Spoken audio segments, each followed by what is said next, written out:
parliamentary debate on Delhi as it prepares to go to the polls. The battle lines are drawn between the BJP and AAP, and never before has Delhi seen such heat and intensity of campaigning.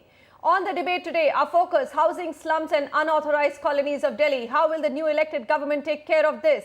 The missing amenities and necessities, water, sanitation and electricity. Also environment, pollution, city cleanliness, etc. What is the stance of the two warring parties on this? Transit and infrastructure, roads, etc. Where do they stand? So let's welcome our panelists today and of course ask them that big question: who can make Delhi more livable? Dr. Sudhir Krishna, former Urban Development Secretary. Also with us, Nisha Singh, member AAP. Deepika Sharma, spokesperson for BJP, and Ramesh Menon, Director, Certis Realty Limited and land expert. Now, before we start the debate and discussion, let's just take a look at where Delhi stands today. So, 2011 census says that it is a city of 1.6 crore citizens. The number, of course, has gone up here in 2015. This number is expected to explode to 2.3 crore people by 2021, which is not too far away. Only 1/4 of Delhi's population lives in planned colonies. Delhi has over 1,600 unauthorized colonies. So that's the big number. Almost 25% of Delhi neighborhoods, or about 42 lakh people, are not connected to city's sewage system. 45% of households are not connected to piped water. According to CAG estimates, Delhi Jal Board is losing more than 1,000 crore annually due to mismanagement and corruption. It doesn't end there. 93% of the vehicles on the roads are private. Daily vehicle registration levels have risen to about 1,400 vehicles in Delhi. Host of surveys have labelled Delhi as the world's most polluted city. Data collected by CSE between 7 and 8 a.m. And this is the morning, ladies and gentlemen, at India Gate. And what is it? The particulate matter, or particulate matter as they call it, is 2.5, as high as 815 microgram per cubic meter. The safe level is 60. Delhi produces around 7,400 tons of garbage every day, of which about 2,500 metric tons is brought to the 70-acre East Delhi sanitary landfill site. I think everyone's got the picture on what is happening in Delhi. And believe me, this is a city which gets the maximum attention because it's the capital city of India. Yet those are the startling figures. So what will the political parties do? What are you voting for? That's what you need to make up your mind on. So let's start with housing. Nisha Singh, very, very elaborate agenda of the AAP on regularizing unauthorized colonies, on the way land will be dealt with, on how Mohalla Sabhas will decide what the usage of land will be. So run us quickly, what will you do with the biggest problem that Delhi has today, regularizing unauthorized colonies? Is it an easy answer? Yeah, so as you said, there are 1,600 unauthorized colonies in Gurgaon and growing pretty much, every week, you can say. As we talk about solving the problem, Delhi. Delhi. And as we talk about solving or authorizing the existing ones, we know that simultaneously new ones are coming up. So when in our manifesto, we have a plan for authorizing the existing colonies because, we recognize that people living in these colonies are actually victims of poor governance and corrupt governance of Delhi. So in that way, they are perfectly, have the perfect right to have a dignified life, and so authorization is due. Now, for years and decades, it's all been about promises and not really wanting to solve this problem.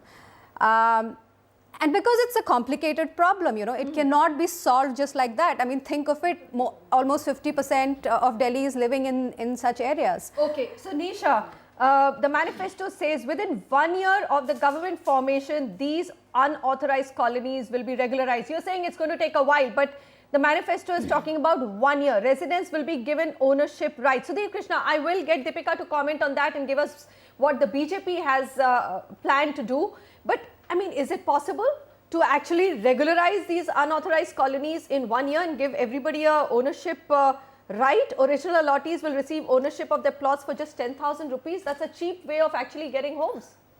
Well, you know, it is possible, very much doable, only if you put your heart and your mind to it. Okay, so Nisha, that's what I need to know from experts. Mr. Sudhir Krishna has been running the administration. I mean, he retired as a Secretary Urban Development. He knows the problem inside out. Mr. Krishna, tell us, I mean, is it as simplistic as the AAP manifesto lays it out?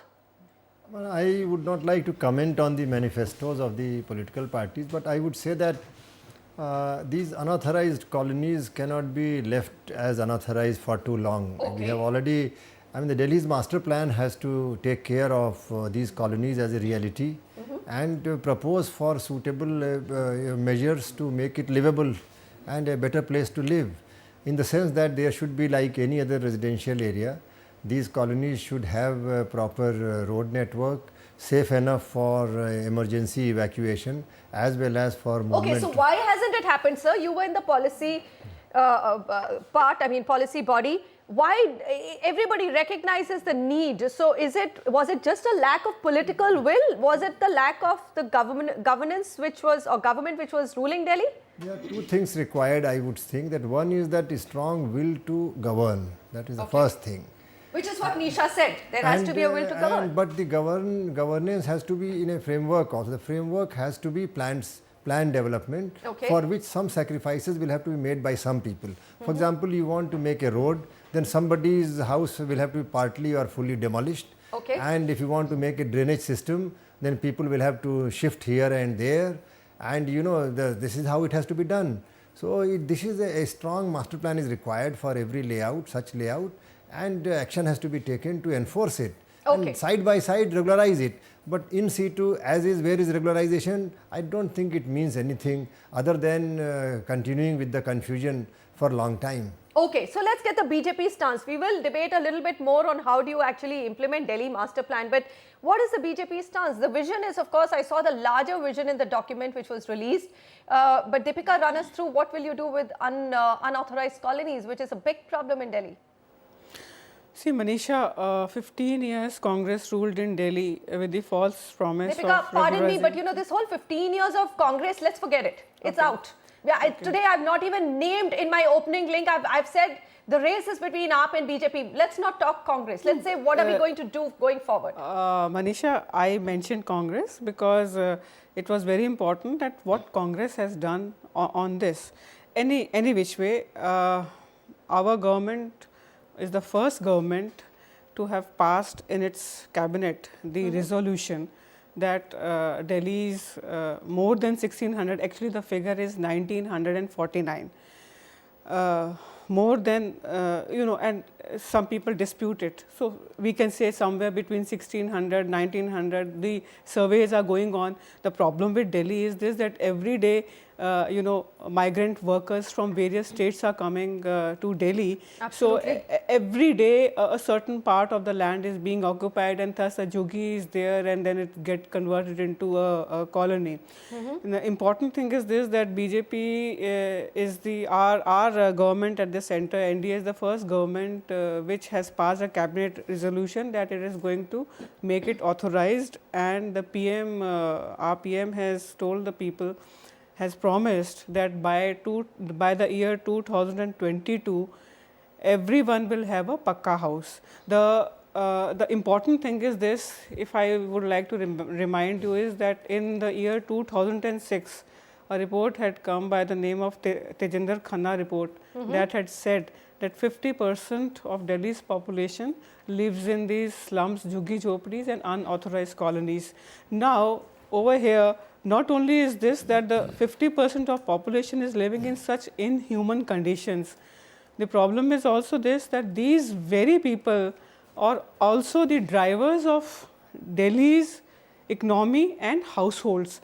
Like they are, you know, the household domestic helps live here, the drivers live Deepika, here. we all recognize the importance of it. I'm sorry to interrupt you. I didn't mean to be, you know, disrespectful, but I'm looking for solutions. I'm saying AAP is saying within 1 year we'll regularize all unauthorized colonies. I find that, you know, Mr. Krishna refused to comment on a political manifesto, but clearly it is not such an easy job.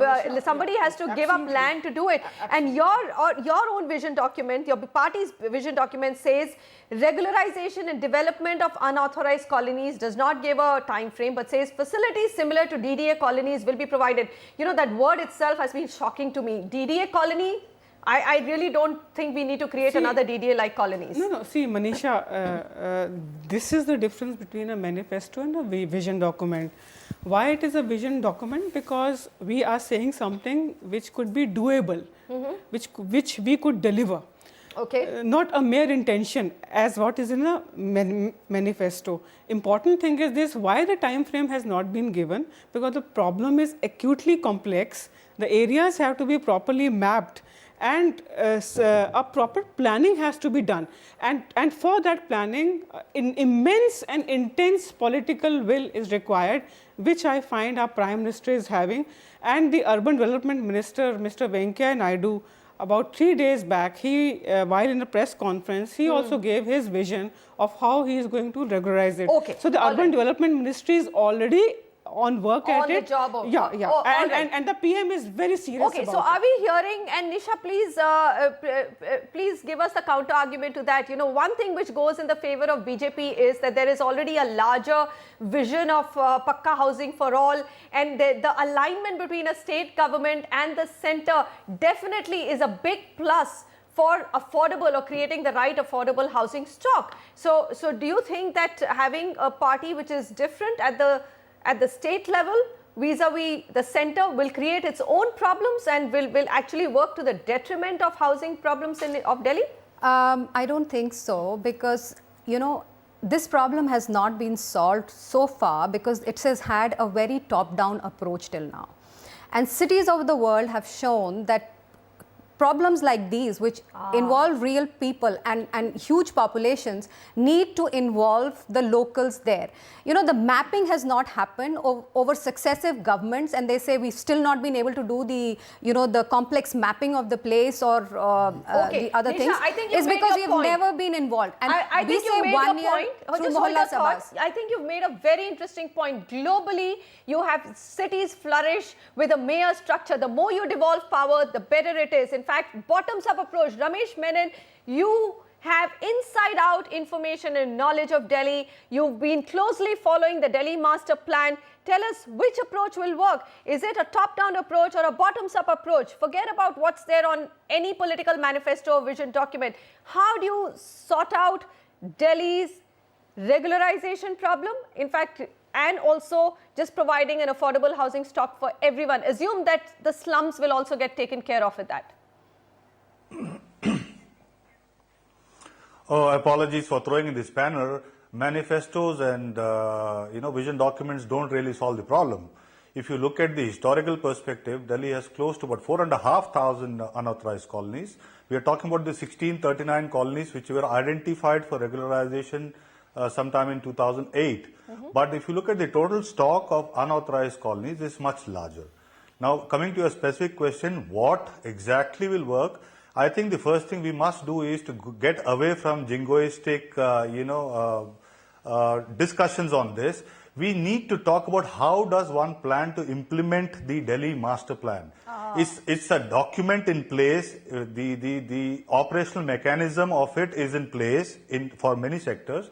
So let's work around that. You know, merely talking about regularizing it, it's just a notification, right? But the whole question is, now these are all largely houses built on small pieces of land, anywhere from 50 square yards to 100 square yards, and most of them are on GPA. So if you trace back to the last Khasra, you may not even able to be find out about the actual ownership of these unauthorized colonies. So what we actually have to do is involve the revenue department, not just the DDA, and try and create the boundaries up to the extent which these colonies have expanded, including the geosat images that we have from say 2010 onwards. Draw a line that anything beyond this is going to be demolished in the future. If you keep allowing more and more colonies to keep coming up, then there is no end to this whole problem. Absolutely. The second is, besides being a deterrent, when we had one agency called DDA and there was a supply demand mismatch of 1:10, If you look at DDA's typical average of delivery has been about 6 to 7,000 dwelling units, whereas we know for a fact there are anywhere from 60,000 to 75,000 families migrating into Delhi every year.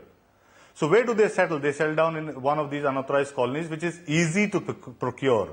So the solution is involve the private sector, involve private sector experts to probably go down to the last mile and plan each of these sectors. For example, if I am asked to plan for a sector which is anywhere from 250 to 300 acres, which we will be able to execute in three months' time and deliver back. So that is the challenge for the government today. Right. These vision documents are only a direction provider. The question is who will bell the cat? I know that AAP manifesto, Nisha, as you're pointing out, says that we will not allow for any new unauthorized colonies to come in, but these are the biggest vote banks. Anyway, I know nobody will take a stance on that, but Dr. Krishna, I think final word on you. We've heard from both the parties. How difficult is the challenge? And you know, 1 year is impossible. I don't think handing out just regularization nomenclature is going to resolve the problem at 10,000 rupees to each person or each person who held the land originally. I think it's a larger problem. But if you were to have a vision for the new government, whoever comes finally wins the race, we'll get to know in just a week's time. What should they do in the next 2 to 3 years? What should be the immediate agenda for housing?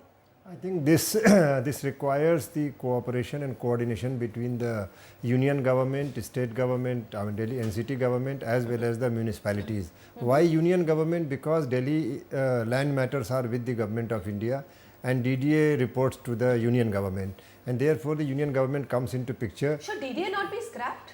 Dr. Krishna, I mean, come on, you had, irrespective of what you might say about the Congress, but we had a very, very outstanding minister there, Mr. Markan, who actually went on record to say DDA really needs to be scrapped. It has a terrible track record. I don't know whether any of these political parties, if in power, will have the guts to do that, though. As far as DDA is concerned, if you ask me, I would say that the DDA should be a planner and not a developer. Yes. That has to be done. So that will resolve, because a planner is a regulator, and the regulator himself becoming developer becomes a problem. You know, you cannot regulate yourself. So there is a conflict of interest fundamentally. So that issue apart, I mean, there is a larger issue, but since you asked the question, I would say that yes, that is a question that has to be answered. Question number 2 is whether we can really go ahead with regularizing the colonies. I would say that regularization is only one part of the story. The complete story is to make life livable. Absolutely. And for that, you have to, as I said before, we have to make a proper plan. And the plan will require a strong administration and governance. Some people have to lose sacrifice, and lot of unauthorized people who should not be regularized. For example, if somebody is on a land which was meant for park or public space, and we cannot regularize him, and so on. And somebody's house is unsafe, or it is like, as I say, it is in the path of ROW or right of way for a drainage system or a sewage system or a road network, he or she will have to give way. And all that has to be done with an iron hand. And people have to be told this is the benefit. And there are losers, they have to be compensated. For example, somebody is losing good part of the house, he should be told that I am developing in situ, there is another house, a single house is being converted into a double story, and you will be given one floor there. Dr. Krishna, it can be done. I mean, most people, if you look at the Mumbai slum redevelopment story, you still have a Dharavi, which nothing has happened. Now, it just seems that there are so many contrary political interests that this process never takes off. But if we make up our mind, I think that, I mean, I do not want to wish away 1 year. I would say 2 years will be required. I would not say 1 year will be, because the matter is so complex in the sense that history is dragging us behind. People will not accept just you say like that, because they have seen a lot of promises. They have got used to so many soft governance. So it will take 2 years, but it doesn't matter. 1 year or 2 years is not a serious issue. Even within 2 years, if we can do it, it will be an achievement. But the 2 year must have milestones. We must have a milestone, and then we should measure that we are succeeding in that. Then finally, in 2 years, we can finish off all the problem. Okay, I just wish that we see a big change in that. Pardon me for a really terrible throat, bad Delhi weather. Though I must say it's getting hotter with the election campaigning, and the weather itself is also turning warmer. Okay, now let's come to the second big governance issue, which, as Dr. Krishna pointed out, the livability factor. And for the livability factor, who's in charge of a large number of our livable issues, which is MCD. So let's come to this MCD issue. You know, this morning I got a pamphlet saying how terribly corrupt the MCD was, and For once, despite wanting to be dispassionate, in front of my house there's a park, a tiny little park, where renovation work started. A perfectly great wall was broken down and renovation work was started 9 months ago. Seriously, 9 months ago. The wall is still not complete. Two laborers come in, then they disappear, then they come in, then they disappear. And the charge, it really resonated with me, which said the track record of MCD smells and stinks of corruption. Deepika Sharma, you really have to come and defend what's going on with the MCD. I mean, everybody you talk to today has nothing to defend that body which has been governed by your party.